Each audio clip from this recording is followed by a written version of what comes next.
Here are 10 of the biggest takeaways from week 9 of the fantasy football season. Starting with the fact that Achane is absolutely looking like a league winner in fantasy this year. If you look at the 3 healthy games where Tua started and finished, just his receiving numbers, he had 7 catches for 76 yards, 6 catches, 50 yards, and a touchdown, 8 catches, 58 yards, and a touchdown in those 3 games. That would have ranked as the wide receiver 21, the wide receiver 21, and the wide receiver 10 in those respective weeks. Just on his passing numbers, he would have been a top 21 wide receiver 2 weeks and a top 10 wide receiver in 1 week. But this guy also runs the football. He gets rushing touchdowns as well. You're getting a high-end wide receiver 2 here and a low-end RB1 in the same player. Achane is an absolute cheat code for fantasy football right now, and the only thing that can really stop him is an injury to himself or an injury to his quarterback Tua. If you held him through that rough stretch when it was, Tyler Huntley, Skylar Thompson, the quarterback carousel there in Miami, you're feeling great right now because barring an injury setback, this guy is poised to win leagues in 2024. And Alvin Kamara is also set to win leagues in 2024. 29 carries in week 9, not to mention 6 receptions here. This guy is on pace for an absurd 370 touches this season. His career high is only 287. Now the big question here is, can he sustain this over the entire season? He's a 29-year-old running back with a lot of wear and tear, but if he can, he absolutely will be a league winner because this offense is void of any other playmakers. Chris Olave, unfortunately, just suffered another concussion, probably going to be looking at a long-term absence. We know Rashid Shaheed is not coming back. Kendre Miller cannot stay on the field and cannot stay healthy. Jamal Williams is old, dusty, and he also can't stay healthy.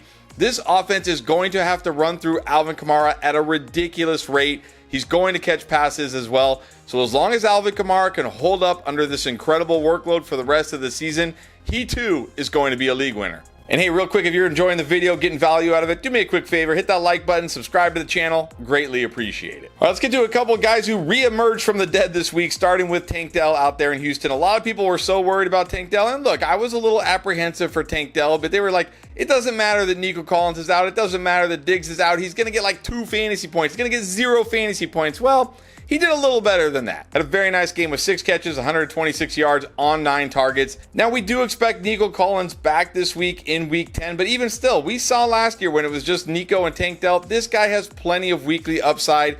He should be getting healthier as the season goes on. Remember, not only did he fracture his leg last season, he then got shot in the same exact leg, but he's starting to look healthier. They're going to need to throw to somebody. Diggs is out for the season. Dalton Schultz is just an afterthought in this offense.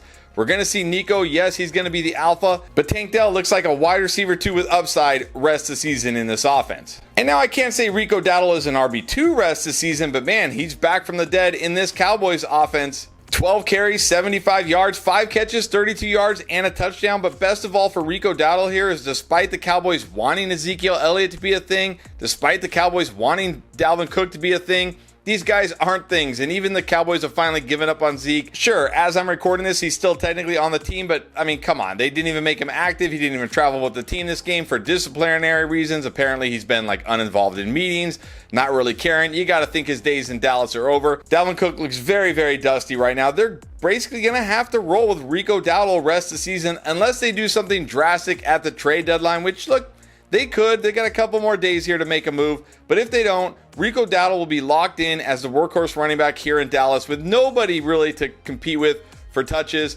Now, I'm not going to say Rico Dowdle's a league winner because I don't think he has that kind of upside.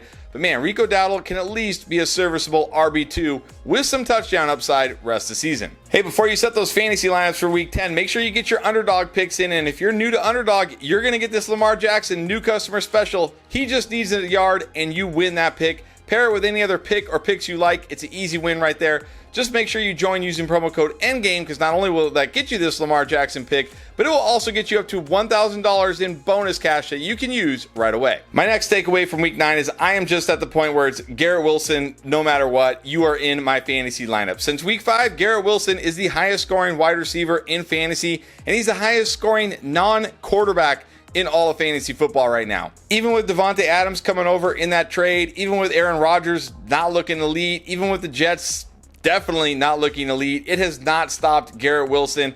I don't care about the matchup anymore. I don't care about the situation anymore. It looks like Garrett Wilson is finally being unlocked in this offense, and I think Garrett Wilson needs to be locked into your fantasy lineups every single week the rest of the season. Takeaway number 6 is we're seeing rookie Odunze starting to step up in this Bears passing attack. Now, this Bears passing attack is very volatile and very frustrating, but over the last 2 games, he has 13 targets, which is tied with DJ Moore for the most, and he has 8 catches for 145 yards, which leads the team in both categories. We often refer to something called the rookie bye week bump, meaning coming out of the bye week, teams scheme up ways to get these rookie players more involved, and we saw that with Odunze in week 9 coming out of the week 8 bye. Had a very nice game, 5 catches, 104 yards, led the team, and he's the guy that has that big play potential. Now, DJ Moore does too, but we've rarely seen it this year, and Keenan Allen does not. So sure, it's going to be a bumpy road the rest of the season because Caleb Williams, the ups and downs with a rookie quarterback like Caleb Williams in this offensive system.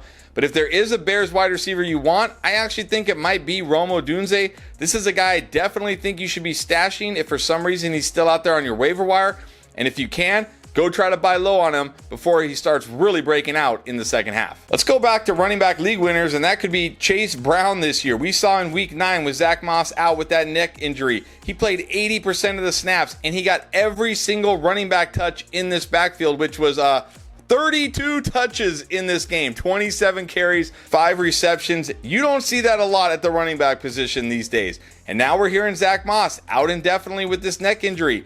Neck injuries are a serious thing for any football player, but especially a running back. We have seen running backs in the past with these neck injuries. It affects them. It could have a long-term effect. We don't know when, if we're going to see Zach Moss back this year. Now, again, there is a small chance the Bengals go out and make a splash at the trade deadline and trade for a running back. But if they don't, and it's not anybody of consequence, if they just go out and get a depth piece, Chase Brown looks locked into a workhorse role here in the Cincinnati Bengals offense. He's a guy we talked up all offseason and said, hey, I know they signed Zach Moss, but we really like Chase Brown. He's got that upside. He's got that gear Zach Moss doesn't have. We saw that on Sunday, and if Zach Moss is out, all season or most of the season, we're going to see it every week for Chase Brown. Another guy, if you got him, hold on tight. This guy has league-winning upside. The next lesson I got from week 9 is, oh, hey, look, the Chargers actually are throwing the football. After Justin Herbert didn't reach 200 yards passing for most of the season, the last 4 games, he's had at least 237 yards passing in each of those games, and he's thrown for 279 or more yards in each of the last 3 games. And over that 3-game span, the Chargers are 9th in pass play percentage after being one of the lowest early on in the year. It certainly helped that they got Quentin Johnston back. Josh Palmer was healthy. Now, DJ Chark was not activated yet, but you got to think that's going to happen this week. So maybe the Chargers are finally a passing attack we can start to trust. And while it didn't lead to a Ladd McConkey huge explosive game, he by far is the wide receiver you want here. Led the team in routes by 8, led the team in targets with 7. But I also think you want to take a shot on Quentin Johnston if he's still on your waiver wire. Coming off his first 100-yard game, there is upside here for both of these guys. Certainly Ladd McConkey, I think, is a solid, at least 8 upside wide receiver 3 rest of the season. And Quentin Johnston gives you upside for your flex. My next takeaway from week 9 was tight ends. Yeah, they still mostly suck for fantasy. Look, we had a couple weeks ago the fake holiday, National Tight Ends Day. Like, okay, I get it. Tight ends need love too. Let's give them their little day here. Let's give them their touchdowns, their receptions. Okay, you guys had your day. This week, they went back to pretty much sucking. The top 3 tight ends right now going into Monday Night Football are Mike Gesicki, Josh Oliver, and Taysom Hill. Nobody drafted these guys in fantasy. And of the tight ends that you actually did draft this year in fantasy, only 4 put up a top 10 tight end week in week 9. Again, going into Monday Night Football. That's Brock Bowers as a tight end 4, Jake Ferguson as a tight end 5, Trey McBride as a tight end 8, and Evan Ingram as a tight end 10. The lesson here is simple. Okay, when the fake holiday National Tight Ends Day happens, start all your tight ends in fantasy. Outside of that, kick these guys to the curb. And my final lesson from week 9 was Joe Flacco ain't it. Man, the Colts really blew it here. Say whatever you want about Anthony Richardson. Maybe you think he'll be a bust. Maybe you think the Colts would never win with Anthony Richardson. And all that is fair. But you know what?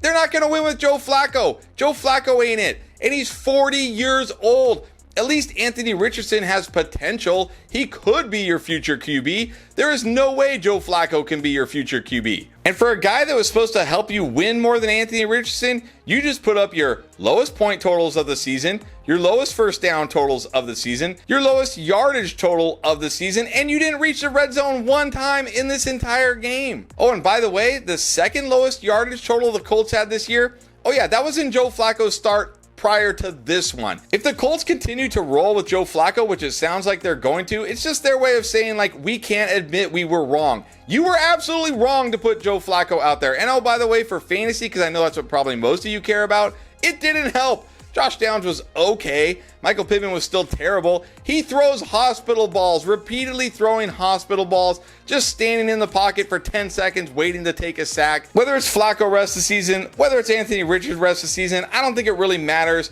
Pittman probably going to be a bust. Josh Downs maybe will be okay. This is just a nightmare for fantasy right now. But I do know this. You need help in week 10 to take home that W. We got you covered. Everything you're going to need this week. Start sit, booms, waiver wire. It's all on our week 10 playlist right here.